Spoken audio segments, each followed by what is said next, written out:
So eto mga idol, dalawang ma-aksyon na laban ang parehas na nagtapos sa panalo ng dalawang kampiyon sa magkaibang dibisyon na sa pagitan ni Super Featherweight Champion O'Shaquie Foster nang kanyang talunin ang mandatory challenger sa WBC na si Raymond Ford na wagi si Foster by a majority decision. Na sa pagitan naman ni Unified Light Heavyweight Champion Dimitri Bivol ay wagi din ito sa laban kontra mandatory challenger nito sa IBF na si Michael Eifert na tinalo ito via unanimous decision. So naging mainit ang mga labang ito na sa pagitan ni Bivol at Eifert ay pinabagsak ito ni Bivol sa unang round pa lamang na ginawa lamang itong punching bag ang kanyang nakalaban. Na sa pagitan naman ni Foster at Ford ay early round pa lamang ay tinapon na agad ni Foster ang kanyang kalaban sa labas ng boxing ring. Samantala mga idol, patungkol naman sa makakalaban ni Angas ng Pinas, Janrael Casimero, na si Mexican bad boy Luis Nery,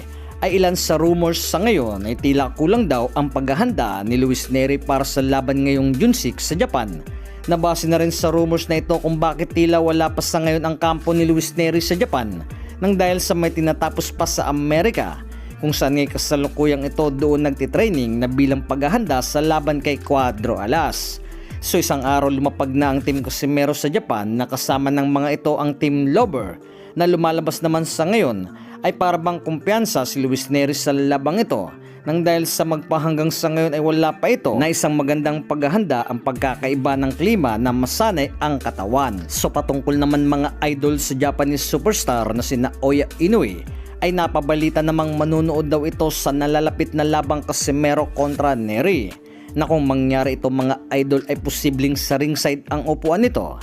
Well idol, nasubukan na rin ito si Luis Nery at tinalo sa laban kung saan ngay knockout ang inabot ng Meksikano na ang posibleng pagnood na rin ito sa laban ay isa sa dahilan na para makita nito personal muli ang estilo ni Angas ng Pinas. So matatandaan na rin na dati na itong nanood sa laban ni Casimero versus Oguni na rito ngay nagbigay pa ito ng pahayag at sinabing hindi ito na-impress sa pinakita ni Angas ng Pinas kontra sa laban sa Japanese fighter na nauwi ang labang ito sa tabla. So patungkol naman mga idol sa nabanggit na ito ni Naoya Inoue na handa pa itong lumaban bago matapos ang taong 2026 sa 122 Super Bantamweight ay ilan na rin sa Pinoy boxing fans ay bakit hindi na lamang daw nito labanan si Carl James Martin ang labanan nito dahil nga isa ito sa kanyang contender na ayon na rin kay Martin ay handa na itong lumaban sa world title fight nang dahil sa hinog na ito na kanyang sinisigurado na kaya nang makipagsabayan sa dekalibreng boksingero.